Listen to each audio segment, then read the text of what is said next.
ជាសៀមនេះមិនមែនជាជនជាតិនៅលើទឹកដីសៀមសប្តាហ៍ទេជាជនជាតិដែលមកពីប្រទេសចិនខេត្តយូណានសៀមនេះក្រុមកុលសម្ព័ន្ធជាចៅទាំងប្រុសទាំងស្រីរបស់របររស៊ីធ្វើចៅ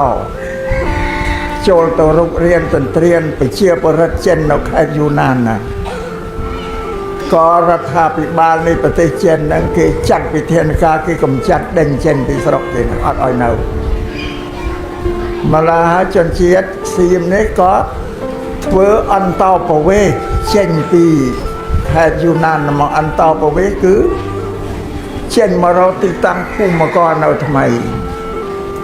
ក៏ដល់អន្តោប្រវេសន៍មកដល់មកនៅលើទឹកដីកម្ពុជាអញ្ចឹងណាដីសៀមសប្តាហ៍ថ្ងៃនេះដីកម្ពុជាយើងពីសង្គមណាបងហើយនឹងដីរបស់ម៉ូនប្រទេសម៉ូនមួយសៀមលេបអស់ជនជាតិម៉ូនហើយនឹងទឹកដីកម្ពុជាទឹកដីកម្ពុជាយើងវាយកបាន37ខែសប្តាហ៍ថ្ងៃនេះយ៉ាងបើច្រើនជាងដីយើងដែលសេសសល់តែ25ខែក្រុងទេហើយ25ខែធំនេះมันជាធំប្រមាណទេតូចបោកខេត្តដែលវាយកឲ្យធំណាបងមានវិសាលភាពធំបានទាំងប្រាសាទបុរាណយើងប្រាសាទដែលសាងពីថ្មពីអត់ដែលប្រាសាទនៅលុបបូរីនៅភីម៉ាយនៅអង្គររាជសាតែប្រាសាទយើងទាំងអស់នេះសំជារៀបខ្ញុំនិយាយចឹងតែរឿងអតីតកាលយើងខ្មែរអត់បានគិតទេថាវាកន្លងហួសទៅហើយក៏សោកចិត្តនៅស្ងៀមដែរ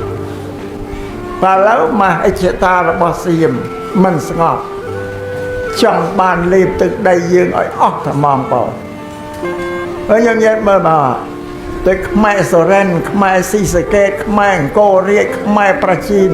សោះតែខ្មែរទាំងអស់ដែលសៀមវាមកយកទៅត្រួតត្រាខ្មែរទាំងអស់នោះនៅក្រោមការគ្រប់គ្រងរបស់សៀមមិនដឹងទៅណាបើភូមិកំណើតខ្លួននឹងណាក៏នៅទៅញោមទៅសារ៉ែនអីទៅបើមិននិយាយខ្មែររញោនេះគេសាខ្មែរបើទៅបរិរាមទៅអង្គររាជអីហ្នឹងសិតតែខ្មែរញាតិមកសុំលើកប្រវត្តិរបស់សៀមហ្នឹងគឺមិនចប់ទេបើចង់លេខយកទឹកដីយើងឲ្យអស់ទៅលីឲ្យពីមុនមានកម្ពុជាក្រោមខ្មែរក្រោមខ្មែរកណ្ដាលខ្មែរលើឥឡូវវាចង់លេខខ្មែរកណ្ដាលឲ្យអស់លលីងកុំឲ្យមានខ្មែរកណ្ដាលទៀតនោះណាវត្ថុអំណងរបស់សៀមនោះបងម្ល៉េះឲ្យការរើរុះស្រុកទេ